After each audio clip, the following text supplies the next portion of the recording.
All right, everybody. This is a video to get us kind of caught up because we did not get nearly as far as I wanted to yesterday in our Matthew week 11 class. I also forgot to record like the first little portion of this class, so I'm going to hit those points real quick and then we'll go through the other two big movements that I want to talk about. All right. So basically, the start of this week, we were talking about this is the last week of Jesus's life, and you see he really like takes the gloves off this week as far as confronting the Sadducees, the head priests, all these people. Like, if he didn't prophetically know, which we know he did, that he was going to die this week, like being this abrasive to the powerful mafia style families that run the temple was definitely going to get him in trouble. We've said this in the video. We're going to say this again right now. He spent 3 years with the Pharisees, okay, in the Galilee, all over that region. And sure, there's a couple times he almost got stoned, but for the most part, him and the Pharisees just kind of argued, right? Really, if you look at Jesus's teaching, the way that he lives his life, he's most closely aligned with kind of the Pharisee worldview in that he has a high view of the scriptures. He follows the law perfectly. His big complaint with the Pharisees is that they're hypocrites, and not hypocrites as in they say one thing and do another. They say one thing, they do the thing, but their heart is not in the right place. They do the thing because they think they're supposed to do the thing, and doing the thing makes them better than everybody else, right? They don't care for the mumser. They don't care for the outcasts around them. They make sure that they're taking care of themselves and they're righteous enough and they don't care about the marginalized. Okay. But he spends 1 week with the chief priests and the Sadducees, and they kill him. So we've talked about all that. Let's talk a little bit about the differences between the Pharisees and the Sadducees. So before we do that, though, let's talk about Jesus going into the temple here. So Jesus, we talked last week, we kind of ended on Jesus's triumphal entry. We talked about empire versus shalom, about him coming into the city, and about Pilate coming into the other side of the city, this dichotomy between the kingdom of heaven and the empires of this world. The first thing that Jesus does is he's going to go up to the Temple Mount, and he's going to cause a little bit of trouble in there. Let me go ahead and open my notes here since we're backtracking a little bit. Y'all just bear with me.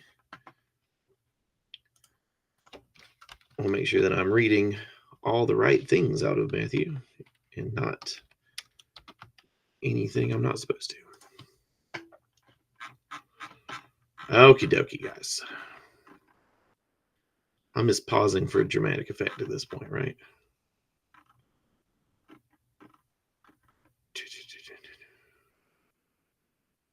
Here we go.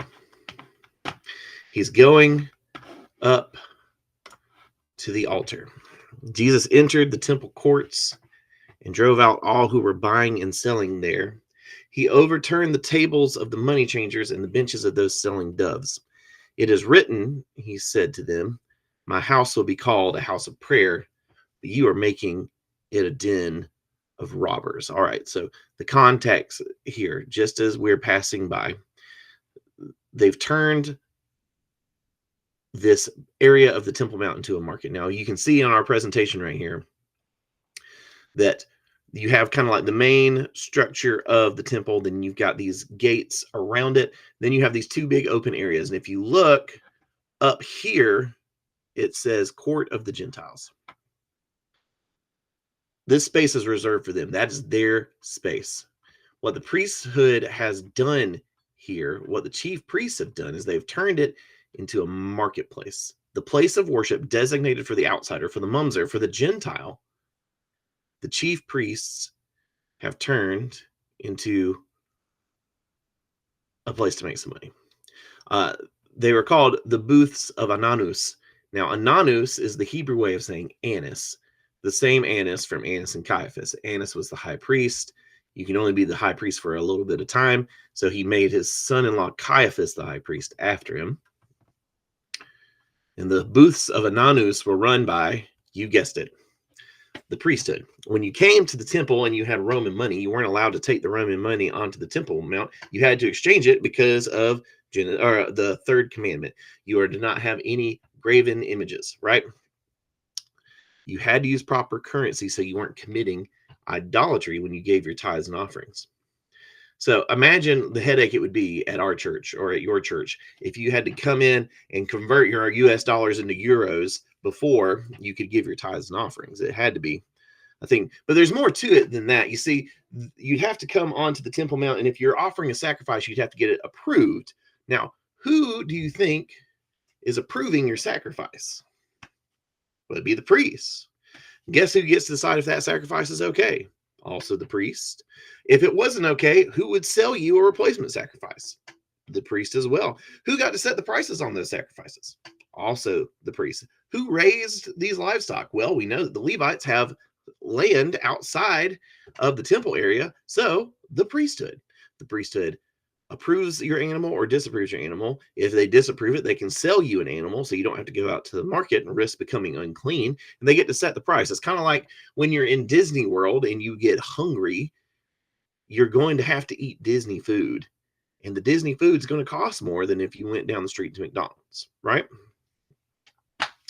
It would seem that this system is probably ripe for a little bit of corruption, and they've planted it smack dab in the middle of the place that's supposed to be designated for the mamzer, for the Gentile. This is why Jesus gets so angry and frustrated.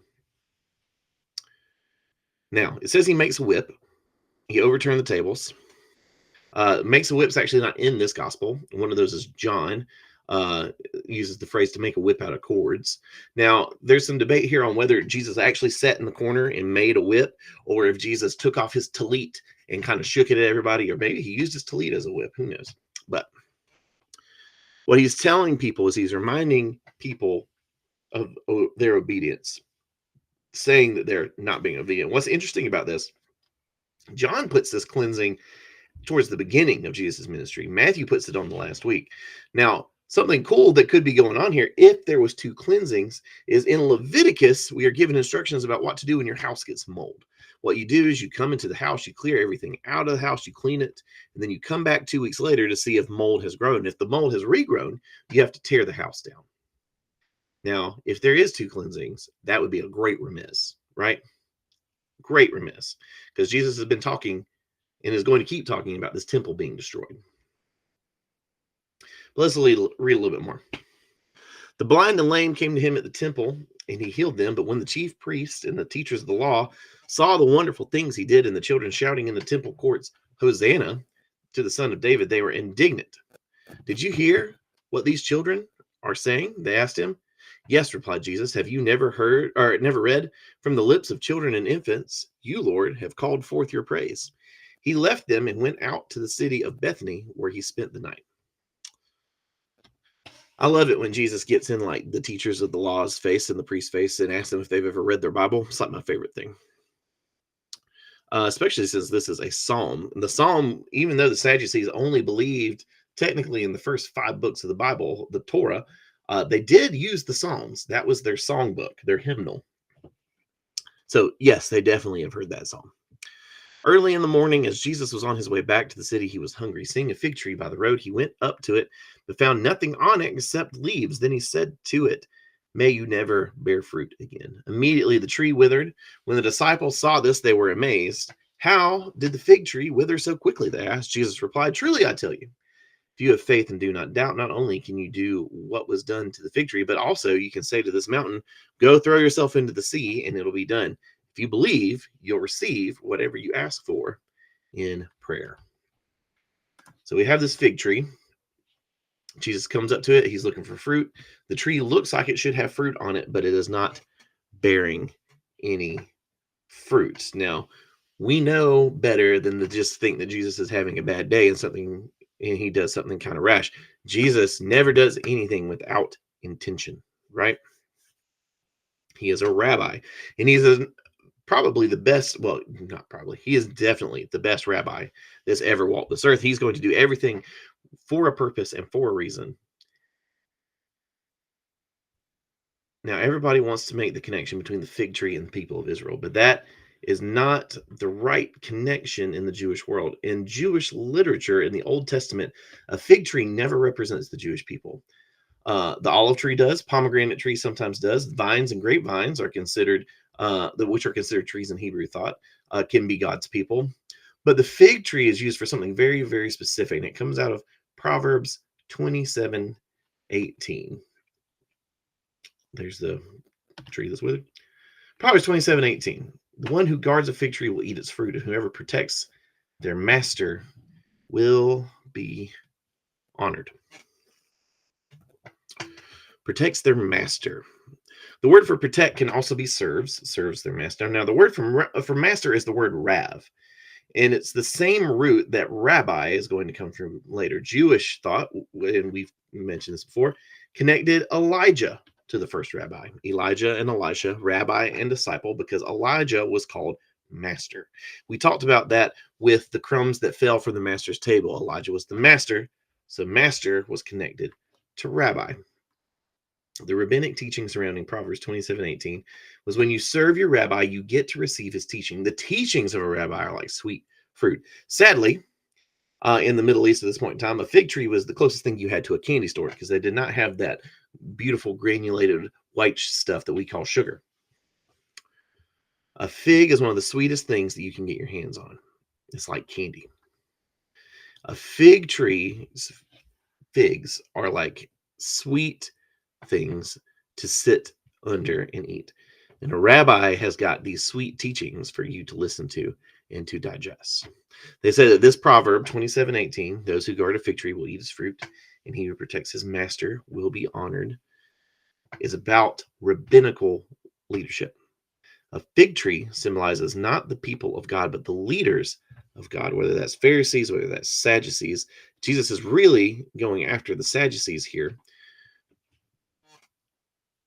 Jesus is going to have a whole chapter coming up where he's going to be plenty mad at the Pharisees. He's plenty mad at both, but Jesus is very, very upset on God's behalf about the spiritual leadership that is failing his people like sheep without a shepherd. Jesus is worked up when he curses a fig tree. The disciples see that, and I think the disciples understand it. They either missed it on just a degree, but I think they get the point. The point is this tree represents the corrupt leadership and is going to fail quickly. And Jesus follows it up with a political statement here. He says, I tell you that if you do not doubt, not only can you do what was done to the fig tree, but you can say to this mountain. Now, do we know what mountain he's talking about? Because we talked about this in the whole thing with Caesarea Philippi, that a rabbi only teaches about things he can point to. So which mountain? Well, if he's on the Mount of Olives on a clear day, you could see the mountain of Herodium. Remember, Herod is the one that bought the chief priesthood. Herod is the one that bought his leadership position. Herod's the one that is buddy with Caesar. And remember, the Herodium was a mountain that wasn't really a mountain. It was a mountain that Herod commissioned to be built and then built a castle on top of. There's maybe one or two other options, but none of those are really mountains. They're more just inclines or raised places. I think Jesus says, and the way it's worded in other gospels is, you can move, like we always say, you can move mountains, right? You can say to this mountain, move, and it will move. And it will move. Herod literally built a mountain. He moved a mountain. I wonder if Jesus says, don't tell me that Herod can move mountains literally just because he has wealth and power and status, and that you, with a little bit of faith like a mustard seed, a little bit of yeast, can't do more than this guy can do in his flesh. You can take this down. You don't have to live in this system. You can be different. This is your call. And that's the teaching of the fig tree.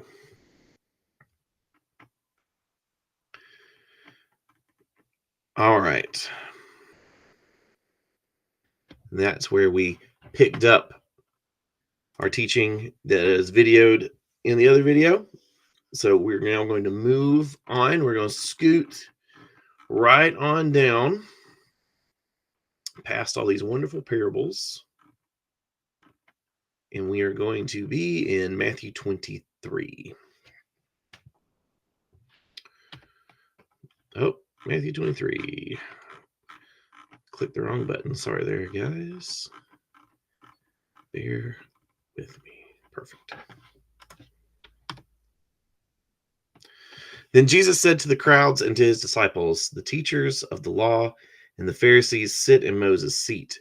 You must be careful to do everything they tell you, but do not do what they do, for they do not practice what they preach. They tie up heavy, cumbersome loads and put them on other people's shoulders, but they themselves are not willing to lift a finger to move them. Everything they do is done for people to see. They make their phylacteries wide and the tassels on their garments long. They love the place of honor at banquets and the most important seats in the synagogue. They love to be greeted with respect in the marketplace and be called rabbi by others. You are not to be called rabbi, for you have one teacher and you are all brothers. Do not call anyone on earth father, for you have one Father and he is in heaven. Nor are you to be called instructors, for you have one instructor, the Messiah. The greatest among you will be your servant. For those who exalt themselves will be humble, and those who humble themselves will be exalted. All right, now I'm going to switch through some stuff till we get to the right slide. Y'all should all be familiar with these because we talked about them in class. Very good, very good. Let's keep going. Yes. All right. It should be noted at this point that Jesus does affirm, by the way, that the place of the Pharisaic teachers within the Jewish society is a good place. We are so critical of the Pharisees because Jesus really does butt heads with them a lot, but we run over things like these. Jesus affirms their devotion to obedience, which was their strength. He affirms the soundness of their teaching along with their commitment to the text. The thing that Jesus appears to have a problem with in this interaction, or is their interaction expectation in dealing with other people. He doesn't like how they tie up expectations and load down other people, the people that they lead with guilt without doing anything to help relieve them of their burdens.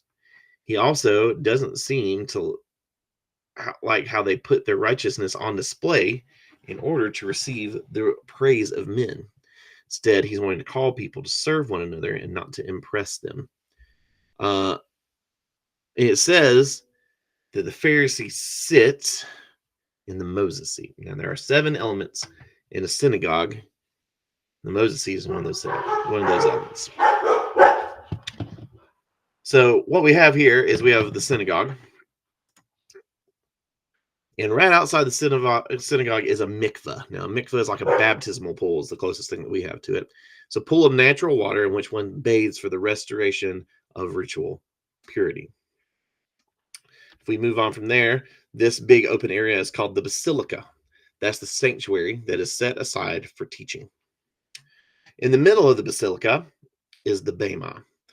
That is the stand where the Torah scroll is read. Over here to the side, we have the chief seats. Those are seats of honor where Jesus would say the Pharisees would sit when they're not teaching. In front of the Torah closet, behind the reader's platform, facing the congregation. The Torah closet, or the ark, is located in here, and that is where the Torah scrolls are housed.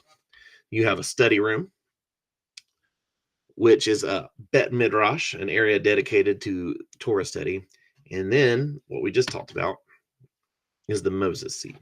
That's the judgment seat, often occupied by the head rabbi. It's also used to sit on while the text is read. So when Jesus says they sit in Moses' seat to do what they say, listen to what they say, what does he mean? What is he saying? I think he means do what the text says because they're reading the text. What I feel like he's critiquing here is that I think we've mentioned it before, but it's the way that they walk out the text.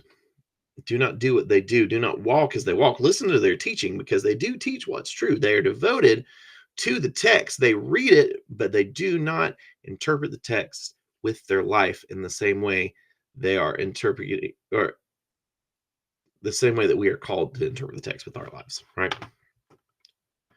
All right, moving on in Matthew 23. Woe to the teachers of the law and Pharisees, you hypocrites! You shut the door of the kingdom of heaven in people's faces. You yourselves do not enter normal. You let those enter who are trying to. Woe to you, teachers of the law and Pharisees, you hypocrites. You travel over land and sea to win a single convert, and when you have succeeded, you make them twice as much a child of hell as you are. Woe to you, blind guides. You say, if anyone swears by the temple, that means nothing. But anyone who swears by the gold in the temple is bound by that oath. You blind fools, which is greater, the gold or the temple that makes the gold sacred? You also say, if anyone swears by the altar, it means nothing. But anyone who swears by the gift on the altar is bound by that oath. You blind men, which is greater, the gift or the altar that makes the gift sacred? Therefore, anyone who swears by the altar swears by it and everything on it. And anyone who swears by the temple swears by it and by the one who dwells in it. Anyone who swears by heaven swears by God's throne and by the one who sits on it. Woe to you, teachers of the law and Pharisees, you hypocrites! You give a tenth of your spices, mint, dill, and cumin, but you have neglected the more important matters of the law: justice, mercy, and faithfulness. You should have practiced the latter without neglecting the former. You blind guides, you strain out a gnat but swallow a camel. Woe to you, teachers of the law and Pharisees, you hypocrites! You clean the outside of a cup and dish, but inside they're full of greed and self-indulgence. Blind Pharisee, first clean the inside of the cup and dish, and then the outside will also be clean. Woe to you, teachers of the law and Pharisees, you hypocrites! You are like whitewashed tombs, which look beautiful on the outside, but on the inside are full of the bones of the dead and everything unclean. In the same way, on the outside you appear to people as righteous, but on the inside you are full of hypocrisy and wickedness. Woe to you, teachers of the law and Pharisees, you hypocrites! You build tombs for the prophets and decorate the graves of the righteous. And you say, if we had lived in the days of our ancestors, we would not have taken part with them in shedding the blood of the prophets. You testify against yourselves that you are the descendants of those who murdered the prophets. All right. So let's just add some thoughts to these woes that we just read and make some observations. First of all, let's actually go back. We talked about this before. We'll talk about it again. The word hypocrites means actor. That's the literal translation. Hypokritos is an actor. If you went to a Roman play, you'd not watch actors, you'd watch hypokritos. If you're acting, you're doing it to be seen. Whether or not it's accurate to the testimony, whether or not you're saying one thing and doing another, is completely irrelevant to the biblical concept of hypocrisy. You can be saying one thing and doing exactly what you say, and you can still be a hypocrite because you're acting. Teachers in the law, Pharisees sit in the Moses seat, so you must be careful to do everything they tell you, but do not do what they do, for they do not practice what they preach. Everything they do is done for people to see. This pulls us back to the Sermon on the Mount. Jesus saying, you've heard it said, but I'm saying to you, I'm going to tell you how to interpret the text here. That's what Jesus is referencing. I just find it very helpful in our society to stop and pause for a moment, because just because you do what you say does not mean you're not a hypocrite. Christianity, evangelicalism, American culture as a whole is full of Pharisaical hypocrites. They get their theology tied up in a nice little bow, and then they can run circles around you in a Bible study. They know they got, charts and graphs, and they know all their memory verses. They live according to what they preach, and everything they do is done to show how pious and wonderful and educated they are. I can fall into this trap so easily. I'm a Bible nerd. I know a lot. I have probably learned more than I can actually apply at this point in time, just because I find it interesting. And it's really, just bearing my soul here, it's really hard sometimes, you guys, to, when I'm sitting listening to somebody, to not just nitpick and critique every way that they exegete everything that they talk about in the sermon, because I know so much.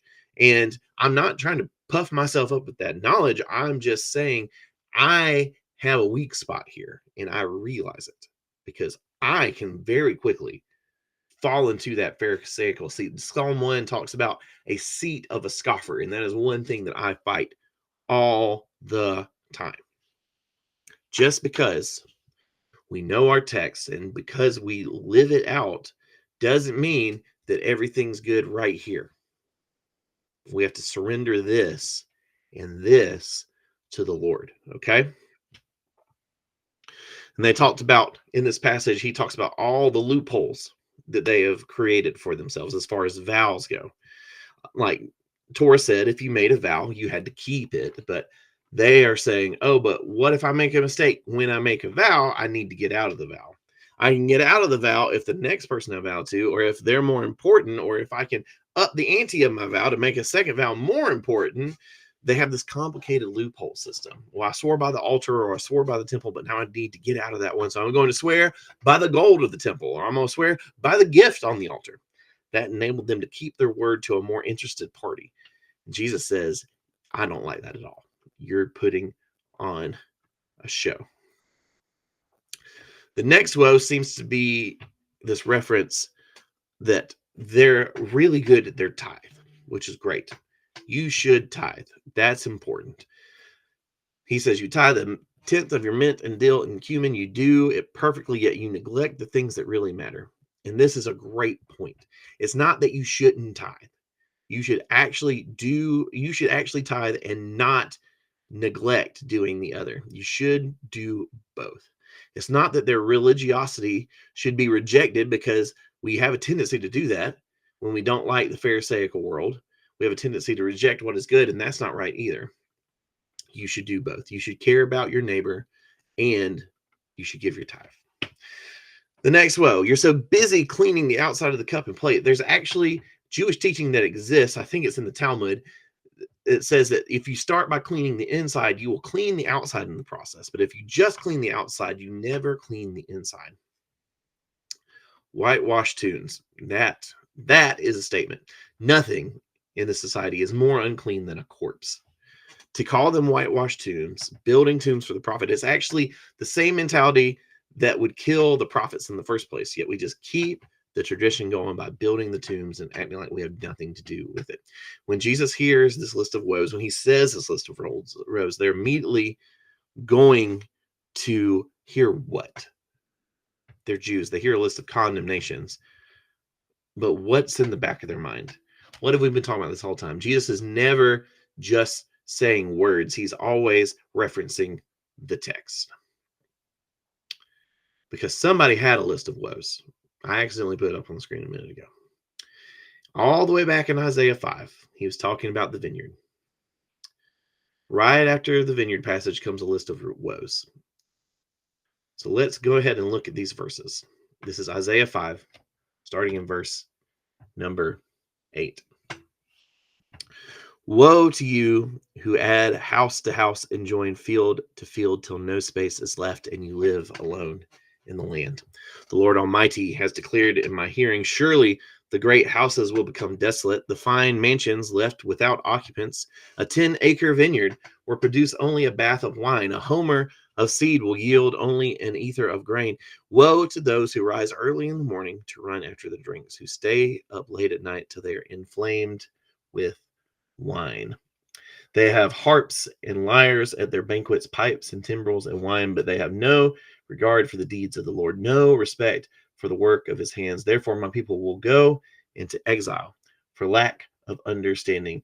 Those of high rank will die of hunger, and the common people will be parched with thirst. Therefore, death expands its jaws, opening wide its mouth. Into it will descend their nobles and masses with all their brawlers and revelers. So people will be brought low, and everyone humbled. But the Lord Almighty will be exalted by his justice. The holy God will be proved holy by his righteous acts. Then sheep will graze as in their own pasture. Lambs will feed among the ruins of the rich. Woe to those who draw sin along with cords of deceit and wickedness as with cart ropes. To those who say, let God hurry, let him hasten his work so we may see it. The plan of the Holy One of Israel, let it approach, let it come into view so we may know it.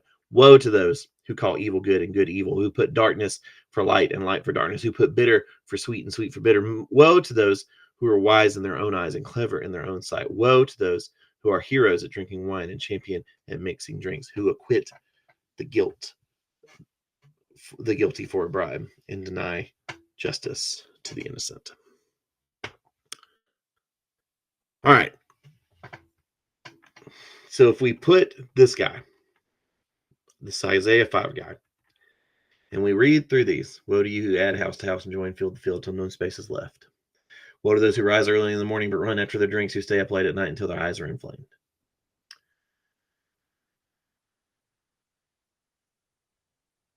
Woe to those who draw sin along with cords of deceit. Woe to those who call evil good and good evil and put darkness for light. Woe to those who are wise in their own eyes. Woe to those who are heroes at drinking wine. If we put all these together, I say, what type of man does this describe? I think we'd all agree that this is a greedy person. Greedy after wine, greedy after money, greedy after possession. The woes of Isaiah describe greed. This was because they had bought into the wrong narrative. They had become empire. They were trying to build their own empires. They were getting wealthy and rich on the backs of the marginalized, the oppressed, the outsider, the foreigner, the mumser. All right. You see the greed in that. Add house to house, join field to field till there's no spaces left, and you live alone in the land.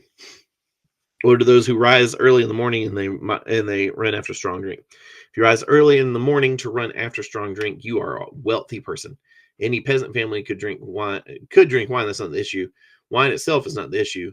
These are people that are waking up in the morning, not in a context of alcoholism, although that's a very good point. But what Isaiah is getting at here is a kind of person who's living a life of privilege and wealth and influence.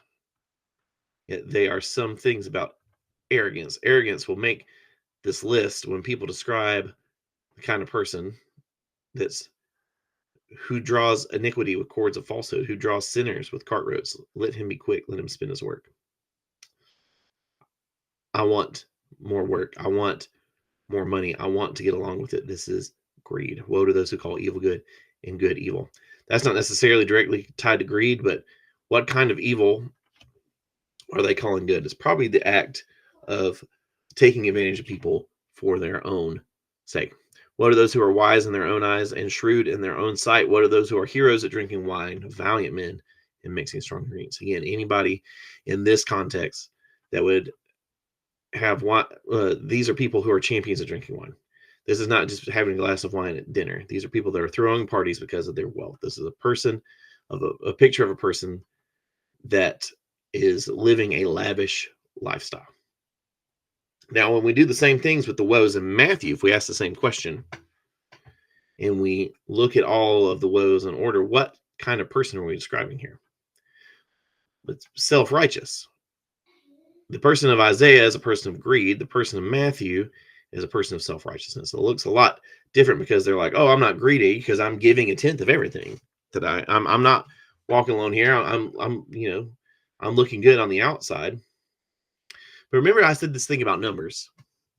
So whenever there's a list like this, our minds should automatically start counting the numbers. How many woes are there in Isaiah?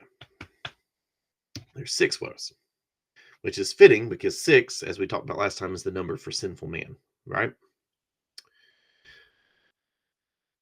How many woes do we have to the Pharisees here?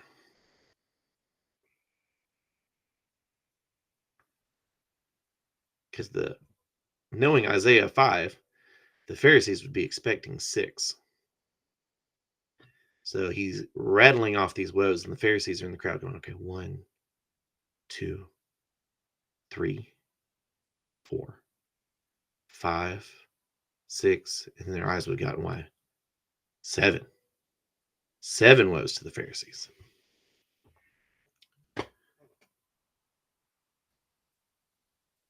What he's saying rabbinically, what Jesus is saying, is you have perfected and completed the art of evil and sin. This last line of this section on the woes, Jesus looks at them and said, go ahead then and complete what your ancestors started. That is another mic drop moment.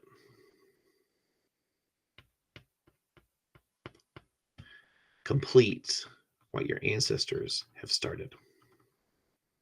Just to give you the full context again, he finishes the woe, and then he says, you testify against yourselves that you are the descendants of those who murdered the prophets. Go ahead then and complete what your ancestor has started. There is no question. You've testified yourself that you are descendants of these people, and we've seen what they've done, and you have completed it, and you will complete it at the end of this week.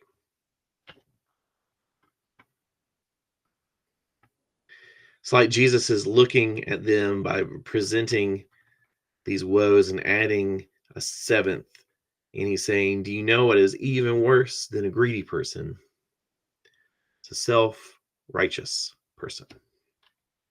How can you possibly take sin and greed and level it up? You can become cold, unforgiving, uncompassionate, self-righteous. These people claim to speak for God, but yet they put on a completely counterfeit version of God for the world around them. It's even worse than the sin of greed, because at least people know greed when they see it.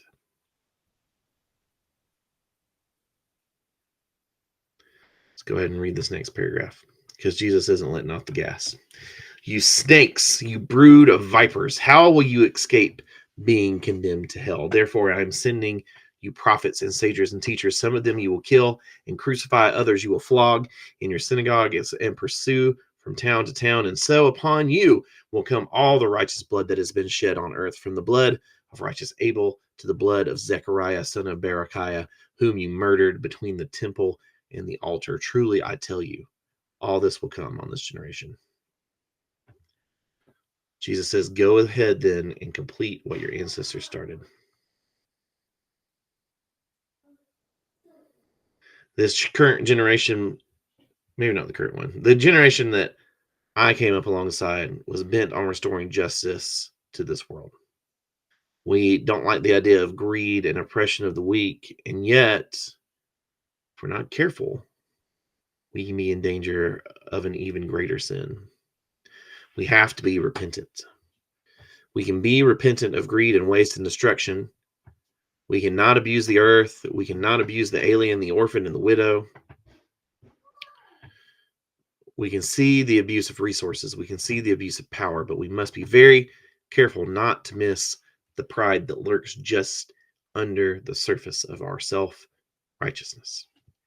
We must work to hear the words of Jesus warning us to make sure that we see the people in need, that we are helpers, as Mr. Roger used to say, that we serve people and pursue humility as we follow behind our Rabbi Jesus. Let's finish up Matthew 23. Jerusalem, Jerusalem, you who killed the prophets and stoned those sent to you, how often I have longed to gather your children together as a hen gathers her chicks under her wing, and you are not willing.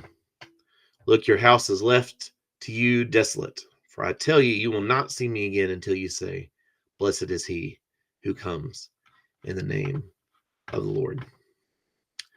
I was brought up in a very 90s contemporary fundamentalist church environment.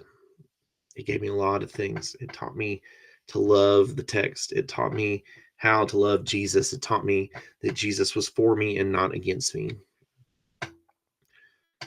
But it also handed me this idea that I was better than everybody else. And we can't go forward like that. Let us not perfect the art of sin. Let us not complete what our fathers had started. Matthew 24. Jesus left the temple and was walking away when his disciples came up to him to call his attention to his buildings. Do you see all these things? He asked. Truly, I tell you, not one stone here will be left on another. Everyone will be thrown down. As Jesus was sitting on the Mount of Olives, the disciples came to him privately. Tell us, they said, when will this happen? And what will be the sign of your coming in the end of the age?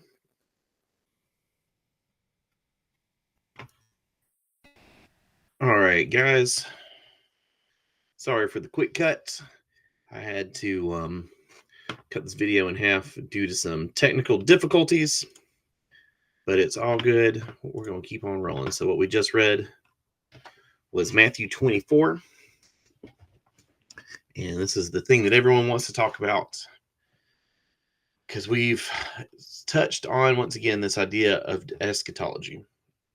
So we talked about this a little bit with John the Baptist, about John the Baptist having a two-part eschatology, while Jesus was operating on more of a three-part eschatology.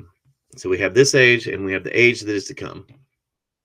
And they're still trying to figure out 3 years into Jesus' teaching how these ages are interacting and when the age to come is going to show up.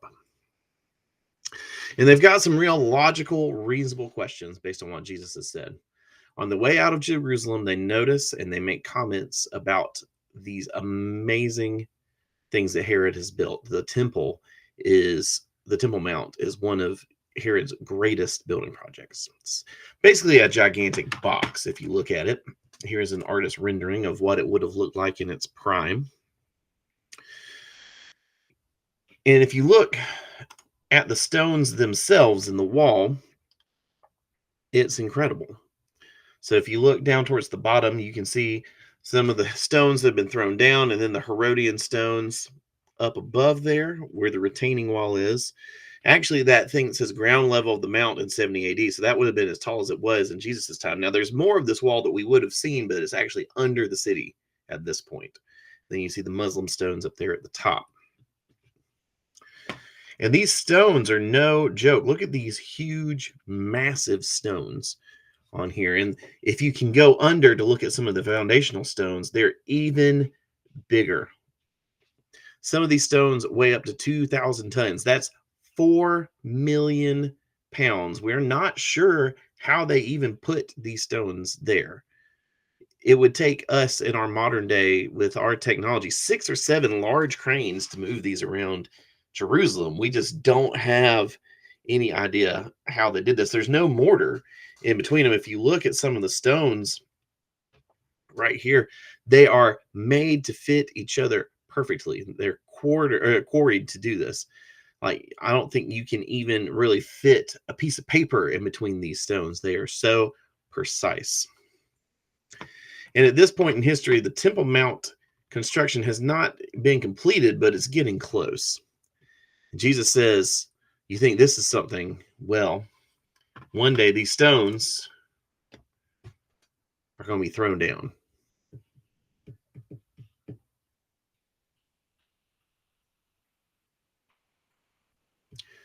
So the disciples want to know, when is this destruction supposed to be coming? And then we get into this discussion. Now, this is some of the most talked about scripture in our Bible because everyone wants to know what's going to happen. Okay? So I'm not going to get super deep into the weeds of that. I'm just going to point out a couple of things because honestly, if Jesus at the end of this says, even the angels and the Son don't know the day or the hour, creating rapture charts or tribulation kits or anything like that, I feel like is missing the point. Okay? Okay.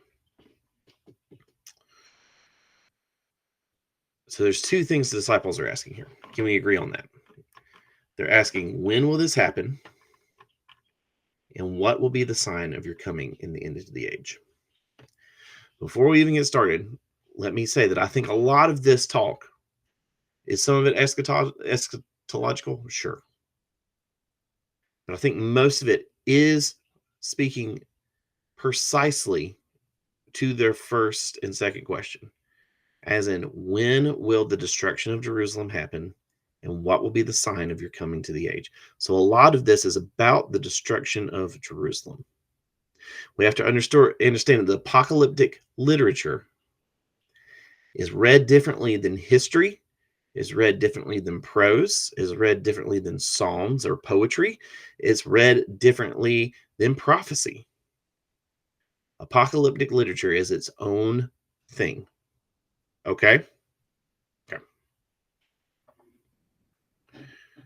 Let's walk through the passage and try to see how Jesus interacts with this question from his disciples. They want to know, when is all this destruction going to take place? And this is how Jesus responded. Jesus answered them, watch out that no one deceives you, for many will come in my name, claiming I am the Messiah, and will deceive many. You will hear of wars and rumors of wars, but see to it that you are not alarmed. Such things must happen, but the end is still to come. Nation will rise against nation and kingdom against kingdom. There will be famine and earthquakes in various places. All these are the beginning of birth pains. Then you will be handed over to be persecuted and put to death, and you will be hated by all nations because of me. At that time, many will turn away from the faith and will betray and hate each other. And many false prophets will appear and deceive many people. Because of the increase of wickedness, the love of most will grow cold, but the one who stands firm to the end will be saved. This gospel of the kingdom will be preached in the whole world as a testimony to all nations, and then the end will come. When you see standing in the holy place the abomination that causes desolation spoken up through the prophet Daniel, let the reader understand. Jesus didn't say that. That's been added in. Parenthetical, set off by dashes in the NIV. Could be Jesus, but either way. Also, can we talk about, just for a second, let's just pause. Can we talk about the nature of apocalyptic literature and especially apocalyptic prophecy? Because Daniel did speak of the abomination of desolation standing in the holy place. But it seems like that prophecy was already fulfilled once. You see, at some point in time, we talked about this in session, or not in the first class. Alexander came through, his kingdom splits, all this other stuff happens. And you have a guy whose name is like right here, and I can't access it. Give me just a second to think about who this guy is. I think it's Antiochus Epiphanes. It is. Antiochus Epiphanes comes through on the Sabbath. Okay. What can the Jewish people not do on the Sabbath? They can't work. So they're not going to defend themselves on the Sabbath. Comes through Jerusalem on the Sabbath. Bursts into the temple. Sacrifices a pig on the altar in the temple to Zeus. Takes the grease that's coming off of the sacrifice of this pig and soaks the Torah scrolls in it so that the Jewish people can't touch them. That sounds a lot like the abomination that causes desolation standing in the holy place. Offering a pig, an unclean animal, on God's altar in the name of Zeus and destroying God's word sounds like a fulfillment of that prophecy. But just like in the book of Revelation, just like here, just like in Daniel, I think that we can read that in our generation and it still be just as relevant. Just like Jesus here is taking a prophecy that seems like it's already been fulfilled and saying it will be fulfilled again. Because we know in 60-ish years, the Romans are going to come in and they're going to destroy the temple. There will be a new abomination of desolation standing in the holy place. We know for centuries after this, there are going to be people desecrating Jerusalem. Abominations of desolation. And there will be future abominations of desolations to come, standing in the holy place. That was all for free. We need to move on. Then let those who are in Judea flee to the mountains. Let no one on the housetop go down to take anything out of the house. Let no one in the field go back to get their cloak. How dreadful it will be in those days for pregnant women and nursing mothers. Pray that your flight will not take place in winter or on the Sabbath, for then there will be great distress, unequaled from the beginning of the world until now, and never to be equaled again. Okay. Let's listen to what Jesus is saying. Jesus says to his disciples, when they hear, when they ask, when they want to know, when is all this going to take place? He says, you're going to hear rumors of coming destruction and false messiahs who will promise deliverance. Jesus has been saying all week up to this point, Jerusalem's not going to make it. The temple's going to be torn down. He weeps riding in because he knows that the Jewish people are going to choose empire. They're going to choose might. They're going to choose violence. They're going to choose war. And what they got isn't going to stand up to Rome. He sees destruction coming. He knows the corruption of the priesthood is not sustainable. The system of the temple is not going to work. It's going to crumble and it's going to be destroyed. The world is going to crumble unless they change, and it doesn't look like they're changing.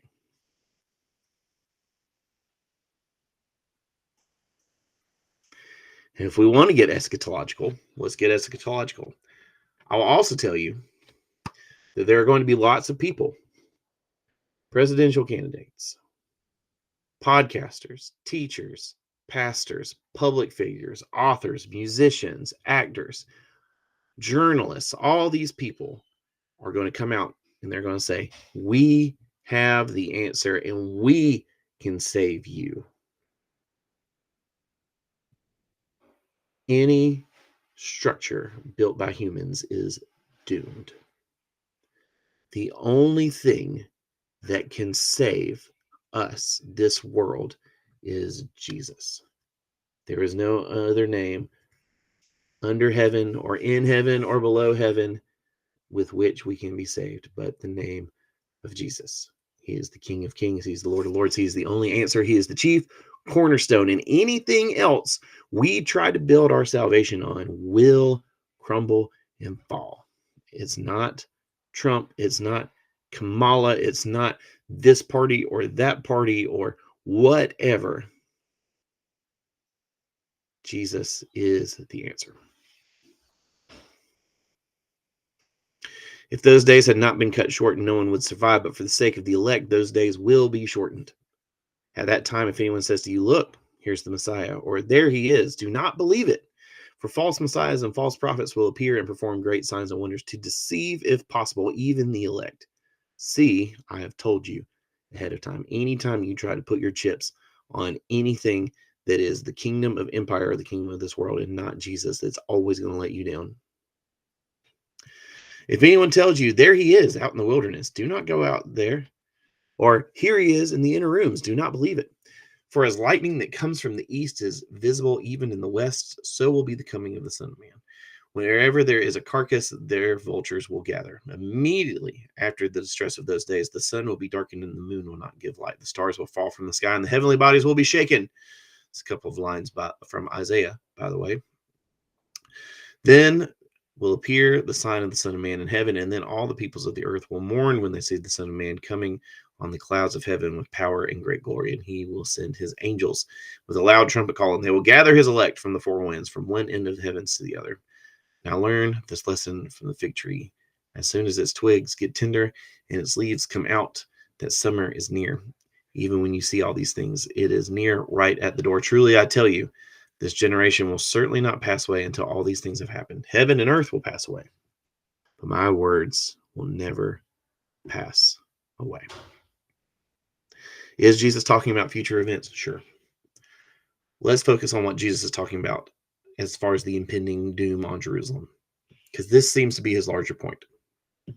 There's a lot of apocalyptic language in here from Isaiah, from Daniel, about the sign of the Son of Man in heaven and the angels coming with the trumpets and the power and the glory of the elect in the four winds. And it's all already in the text, in the prophets. He uses a lot of quotations from the prophets and talks about the coming destruction. He's got Daniel, he's got Isaiah. We could even ask about some other phrases where they're being pulled, but all these things are coming out of the Bible. Jesus isn't just making new things up. Jesus is quoting the prophets of old, and all those prophets point to a message of perseverance. And he reiterates this perseverance over and over again. See, we read this and we think we need to escape. We need an exit plan. Jesus is not calling us to escape. He's calling us to persevere, to do the hard thing, to do the work, and to not worry about the signs, to keep our heads down because people are going to hell.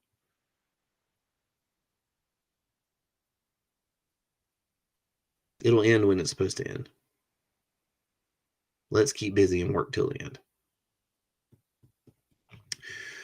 About the day or the hour no one knows, not even the angels in heaven, nor the Son, but only the Father. As it was in the days of Noah, it will be at the coming of the Son of Man. For in the days before the flood, people were eating and drinking, marrying and given in marriage, up to the day that Noah entered the ark, and they knew nothing about what would happen until the flood came and took them all away. That is how it will be at the coming of the Son of Man. 2 men will be in a field, one will be taken, the other left. 2 women will be grinding with a handmill, one will be taken, the other left. We have this whole left behind thing going on. He's referencing Noah. What's the thing about Noah? The flood took away who? The bad people. Noah's on the boat. Noah remained. In the parable a couple of weeks ago with the fish in the net, is it the good fish or the bad fish that are taken away? It's the bad fish. In the parable of the wheat and the tares, is it the wheat that are taken away or is it the tares that are bundled up and thrown out? It's the weeds. So we can infer from this, is it the good man that's left or is it the bad man? I would propose to you that it's the good man. With the 2 women, is it the good woman that's left or is it the bad woman? Once again, I think if we put this up against the other parables, the good woman's left and the bad woman's removed. You see, second coming is this word parousia. It's a term actually from the Roman world. When there was a catastrophe in the Roman world, the emperor would come and survey the damage. You see, the Roman world was full of earthquakes and fires, and once upon a time, a volcanic eruption. The emperor would come survey the damage. Usually, the people who he was left, he would leave something, usually monetary, and say, "Hey, use this and rebuild the city, bring the kingdom back," and then he would leave with the promise that he would come back to see what you'd done with what he'd left you. So let me just break this down for you. A parousia, what would happen when this city would have people sit on the walls, and when they saw the emperor coming, they would sound the trumpet. As the emperor approached, he would approach the necropolis outside of the city, and he would acknowledge the dead first. After that, he would enter into the city, and he would find the people that he entrusted with his gift, and he would ask them, "What have you done with what I have left you?"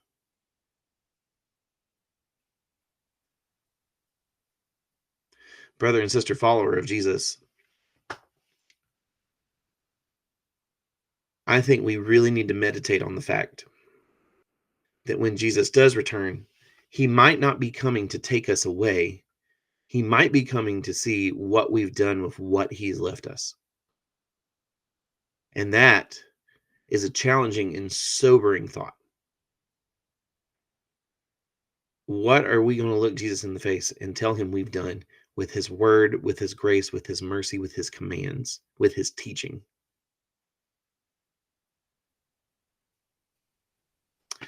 But that's not what we're here to talk about. Let's keep going. Therefore, keep watching, because you do not know on what day your Lord will come. But understand this: if the owner of the house had known at what time of night the thief was coming, he would have kept watch and would not have let his house be broken into. You also must be ready, because the Son of Man will come in an hour when you do not expect him.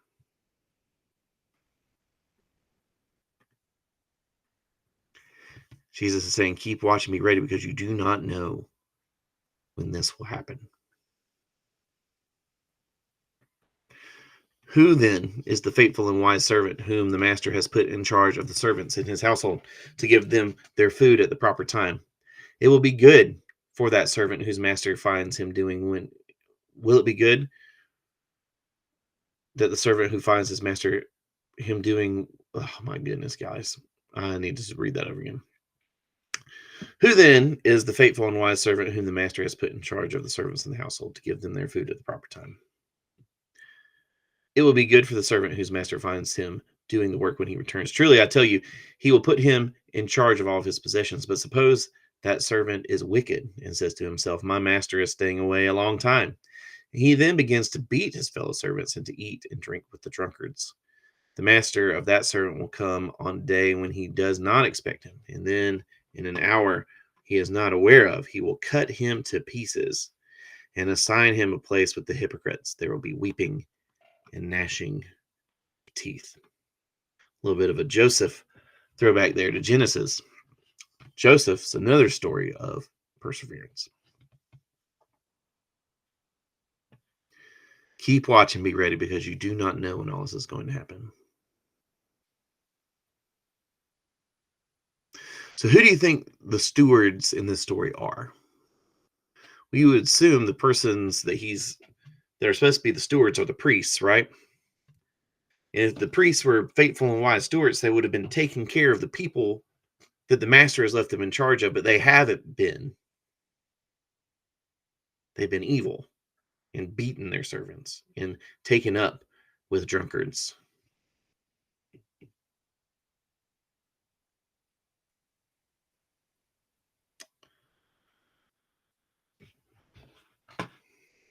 We've seen that Jesus is right, that the temple is destroyed.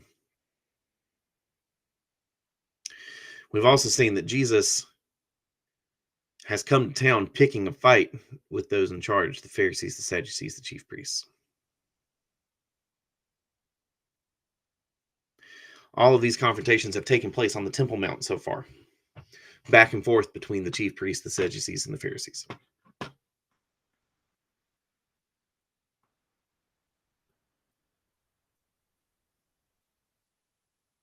So let's make 6 points real quick.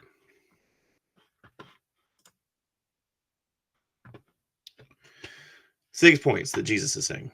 Number 1, you're going to hear rumors of the end and false messiahs. Do not believe it. Number 2, the world is going to get crazier and there's nothing you can do to stop it. Number 3, all this is going to happen and you will have to persevere. You can't escape it. Number 4, you will have to be ready. Being ready means taking care of God's people. Who is my neighbor? Number 5, the priests aren't doing it. When the priests aren't doing it, when the people who are in charge aren't doing it, you have to do it. And number 6, persevere and be ready by taking care of the oppressed.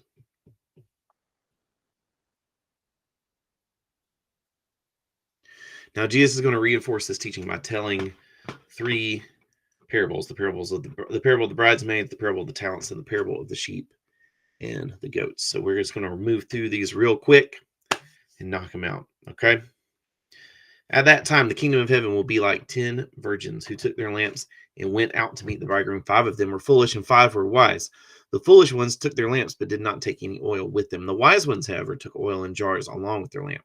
The bridegroom was gone a long time, and they all became drowsy and fell asleep. At midnight, the cry rang out, "Here's the bridegroom, come out to meet him." Then all the virgins woke up and trimmed their lamps. The foolish ones said to the wise, "Give us some of the oil. Our lamps are going out." "No," they replied, "there may not be enough for both us and you. Instead, go to those who sell oil and buy some for yourselves." While they were on their way to buy the oil, the bridegroom arrived. The virgins who were ready went in with him to the wedding banquet, and the door was shut.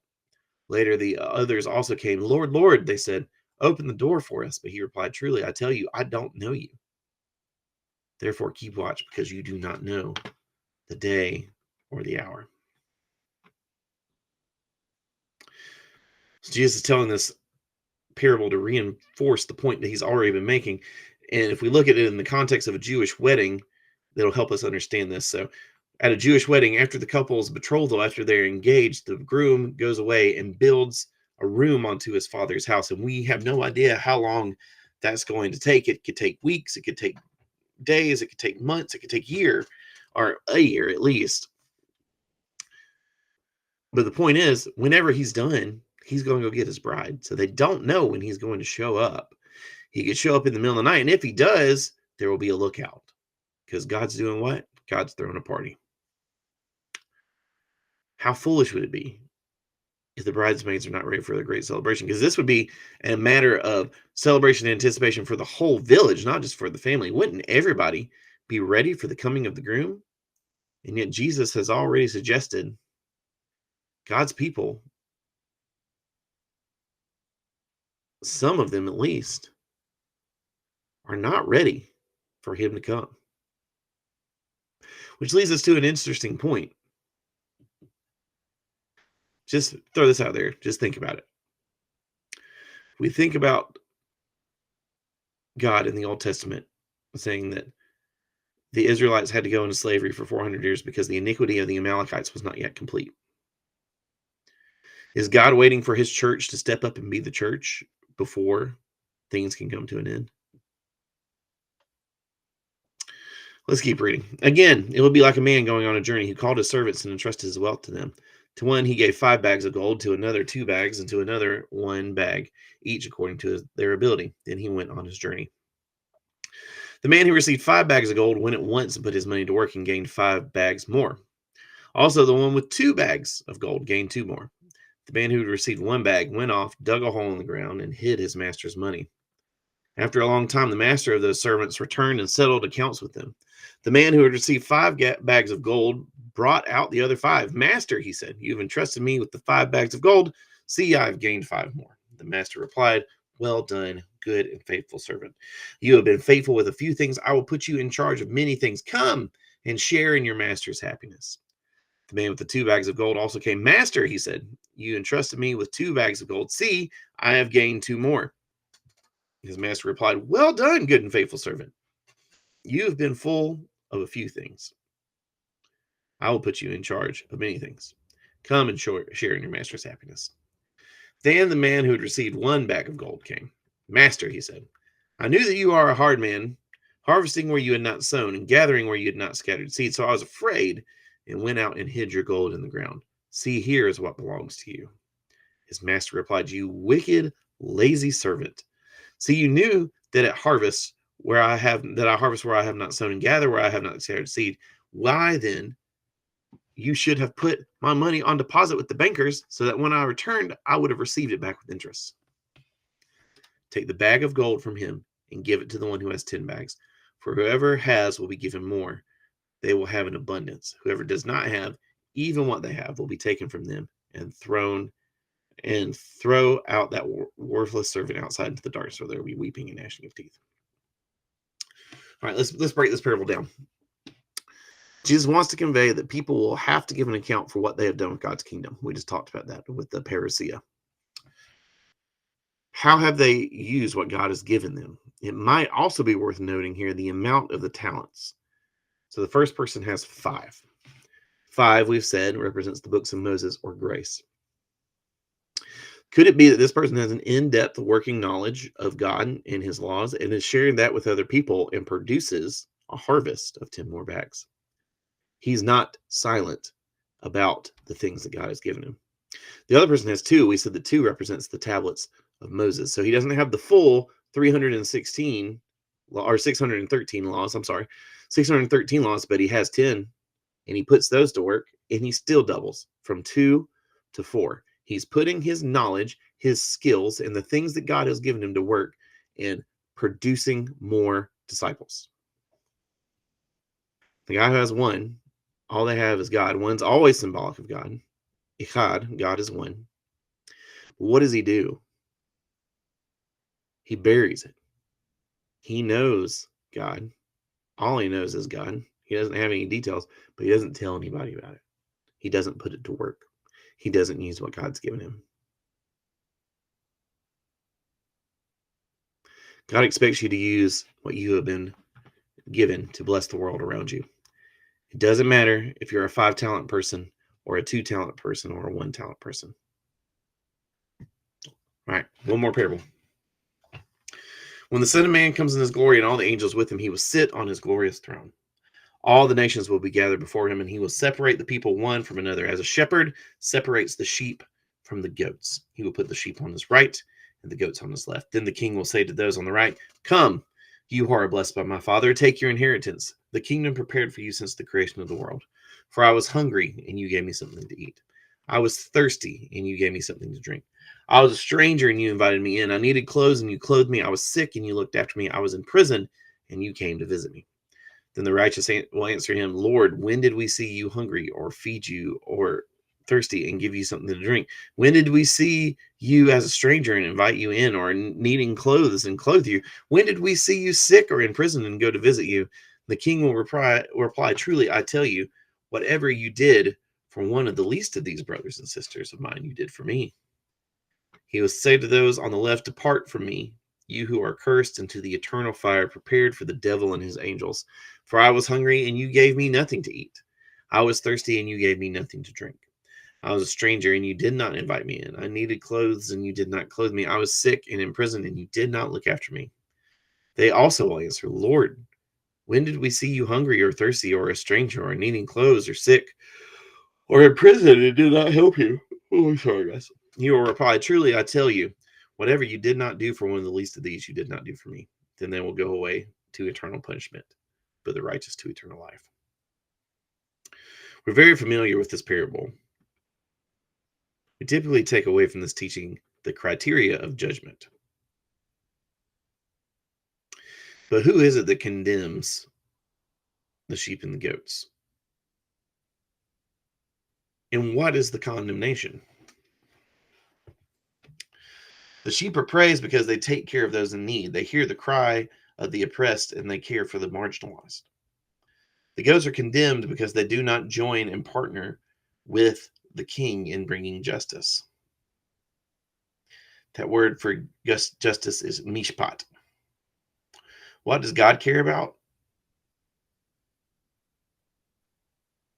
Taking care of the mumser.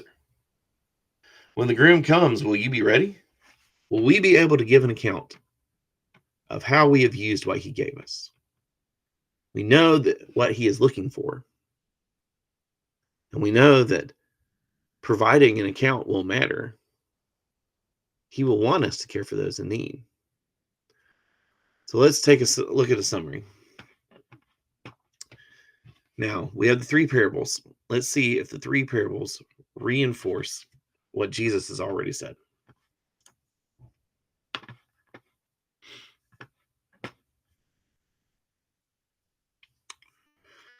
All right, here's the original points. You're going to hear rumors of the end and false messiahs. Do not believe it. The world is going to get crazy, and there's nothing you can do to stop it. All of this is going to happen, and you will have to persevere. You'll have to be ready. And being ready means taking care of God's people. He then reinforced this with three parables. The braids, which is being ready, is that work with the teaching. The parables of the talent, you have to give an account. Is that work with that? Parable of the sheep and goats, take care of the oppressed and do what the priests aren't doing. All three of these parables reinforce the exact same teaching he just gave in Matthew 24. They're reinforcing everything he's already said, and that was just on the surface level. Let's wrap this up by digging beneath the surface to see what he's remissing, to see what he's referencing. And every single one of these parables should only reinforce and take us deeper. Let's look at the bridesmaids. Let's take our minds back there. And let's look at Jeremiah 25, verse 8. Therefore, the Lord Almighty says this, because you have not listened to my words, I will summon all the peoples of the north and my servant Nebuchadnezzar, king of Babylon, declares the Lord. I will bring them against this land and its inhabitants and against all the surrounding nations. I will completely destroy them and make them an object of horror and scorn and an everlasting ruin.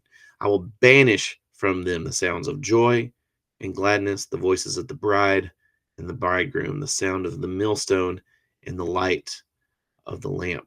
The whole country will become a desolate wasteland, and the nations will serve the king of Babylon 70 years. The key to looking at these references is going to be in the larger context of each remez.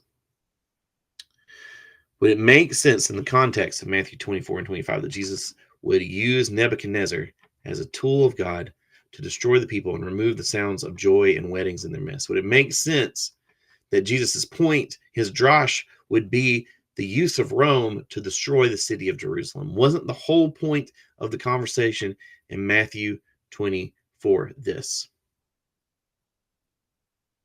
Did that reinforce the teaching?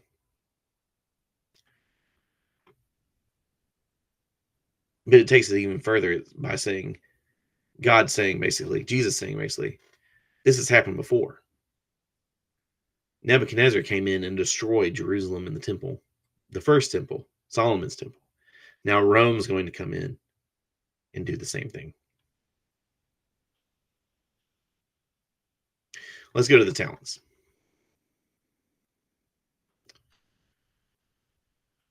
Now, this is going to be a little confusing because the context of Jesus' original parable is in the life and reign of Herod Antipas.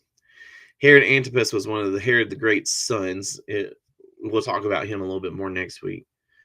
And it was the heir that he always dealt with, mainly in the Gospel of Luke. Luke loves to talk about the tension between Jesus and Herod Antipas. Antipas was the Herod that ruled over Jerusalem and the Galilee area. And that's why Matthew's parable standing alone is so confusing.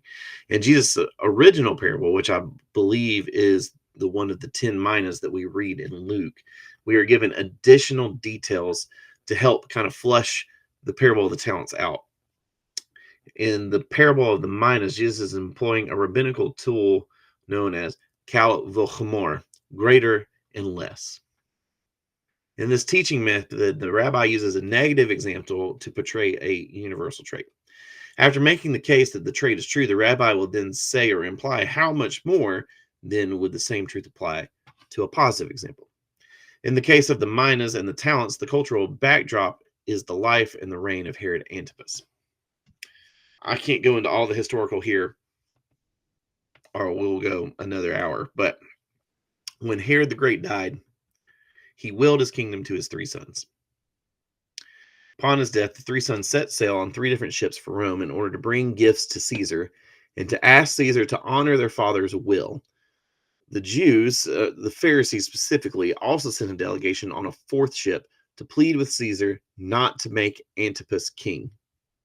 Caesar decided to name Antipas a tetrarch, which is essentially you have the responsibility of a king without the title, which made Antipas furious. Upon his return, Antipas blamed those Pharisees for this decision, and he made an example of those who were left at home and slaughtered them by the thousands. This is the cultural setting that serves as the backdrop to this kal v'chomer parable of the 10 minas. In the parable of the talents, the parallel story employs some good teaching points, but it's not what Matthew's trying to accomplish. The point of the parable here in Matthew is that you will have to give an account for what you've been entrusted with. This is the principle that helps us understand why the king is so evil in the parable. You're like, why is God like that? God's not like that. It's because a character in the parable is not God. It's Herod Antipas. In the original story, hearers understood that. Now, let's look at 2 Kings 22. Starting in verse 3. In the 18th year of his reign, King Josiah sent the secretary Shaphan, son of Azaliel, son of Meshullam, to the temple of the Lord. He said, go up to Hilkiah, the high priest, and have him get ready the money that has been brought into the temple of the Lord, which the doorkeepers have collected from the people.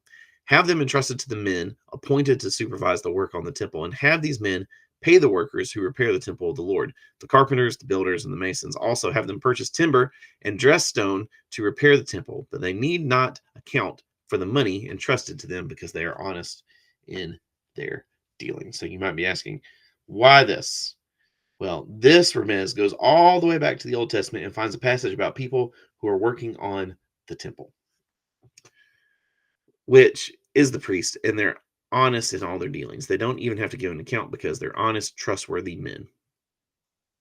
But do the priests in Jesus' day fit this description? Absolutely not. Again, context is everything, but this story comes at a point in the Bible where the cleaning out of the temple, where they're cleaning out the temple and they find the book of the law. Those doing the work of restoration, not the priests in 2 Kings, mind you, not the priests, they lost the book of the law. The priests lost the book of the law, but they are entrusted with money to aid them in repairing the temple of God because they are honest in their dealings. They do not have to give an account of what they do with the money. Do you suppose that Jesus' drosh could be that those who are not priests should do the work of restoring in the presence of God in the world? If they are honest in their dealings in response to the priest's dishonesty, they wouldn't even have to worry about giving an account because they would have done the will of the Lord.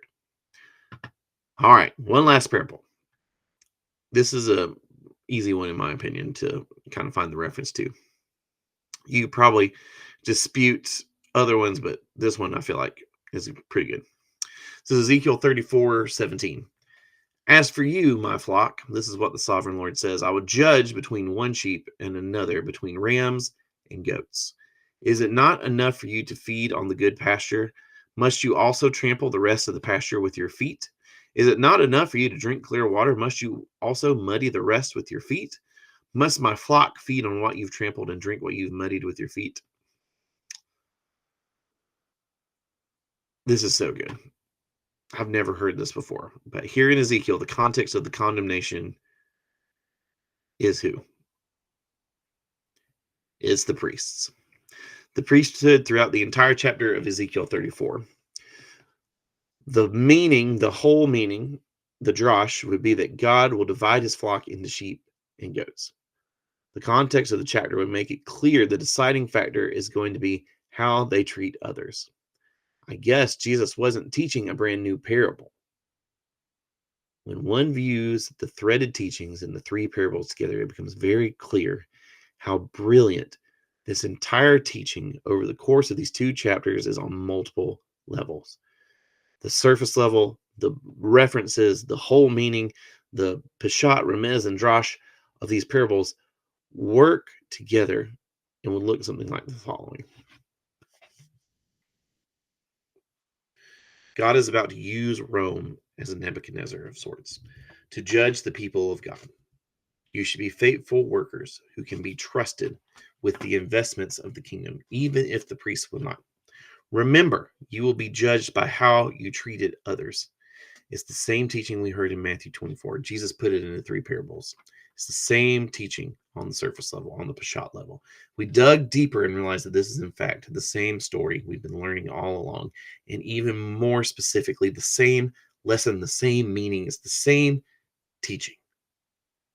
This Jesus guy is a very good rabbi.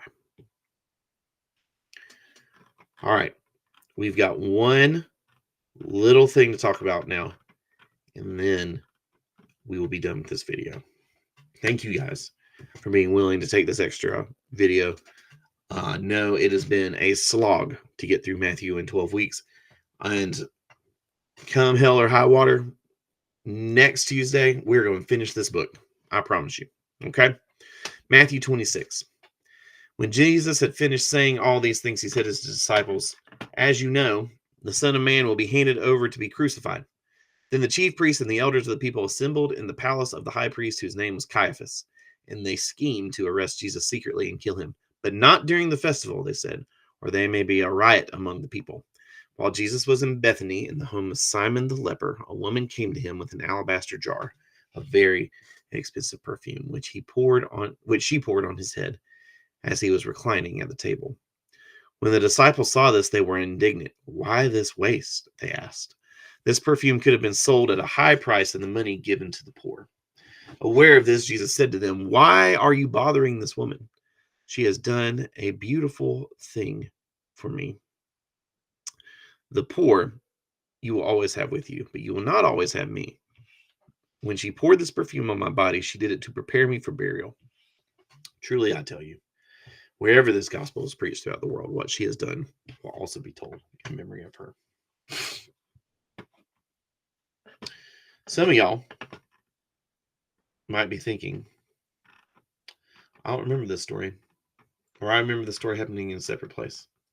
And that's because in each gospel, it's a little bit different. But I got you. Let's talk about it. So there's actually, you can make the case for 4 or 3 events. Now, the events as recorded by Matthew and Mark, as you'll see in the first 2 columns, are pretty similar. The woman is anonymous. It's 2 days before the Passover. It's in the home of Simon the leper in Bethany. He's reclined at the table. The perfume is poured on his head from an alabaster flask. The disciples object in Matthew. Some disciples object in Mark. The cost of the perfume is wasted. He rebukes the disciples. Judas leaves, conspires with the chief priest to turn Jesus over, and she will be remembered, and you always have the poor, but won't always have me. So if you compare the Matthew account and the Mark account, they're pretty similar. He's in the same place. Pretty much the same things happen. Now, in Luke's gospel, it's way earlier. It's early in Jesus' ministry. He's at the home of Simon the Pharisee, not Simon the leper, same name, but a Pharisee could not, or a leper couldn't be a Pharisee because lepers aren't allowed in the city, let alone the synagogue. Jesus is reclined at the table. Now, this person, this woman who's anonymous, but it said that she is a woman of ill repute by the way that Simon the Pharisee is thinking about her, uses ointment on his feet or ointment on him and wipes her feet with her hair and uses the tears on her feet. Now, it does come out of an alabaster flask. In this story, Simon the Pharisee objects. And the primary objection is not to the cost of the perfume, but the sinfulness of the woman. Jesus rebukes Simon. We don't really know what happens after this canonically or chronologically. Jesus' conclusion is she is forgiven and tells a parable. The who is forgiven much. And in John, it's 6 days before the Passover. We don't know whose house it's in, but we know that Mary, Martha, and Lazarus are there, and they are in Bethany. So they could be at Simon the leper's house. We don't know what Jesus' position is, but Mary pours the perfume on his feet and wipes it with her hair from a 12-ounce jar. Judas objects. Once again, it's because the cost of the perfume is wasted. Jesus rebukes Judas. The chief priests conspire to kill Lazarus as well as Jesus. And he says, you will always have the poor, but you won't always have me. So if you look at these 4 or 3 events, the thing that is recorded after this happens with Jesus we can assume it might be at Capernaum in Luke's gospel.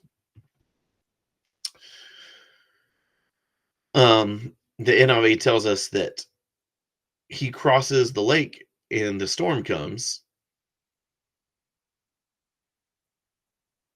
and Jesus quiets the storm. So this is way early, right? We do know that Simon the Pharisee and Simon the leper aren't the same person. This is something that I'm still wrestling through. So y'all tell me what you think about this at class next week, if we have time. And if not, just tell me on Sunday. All right, let's keep reading. And this is the last portion we'll read for today. Then one of the 12, the one called Judas Iscariot, went to the chief priests and asked, what are you willing to give me if I deliver him over to you?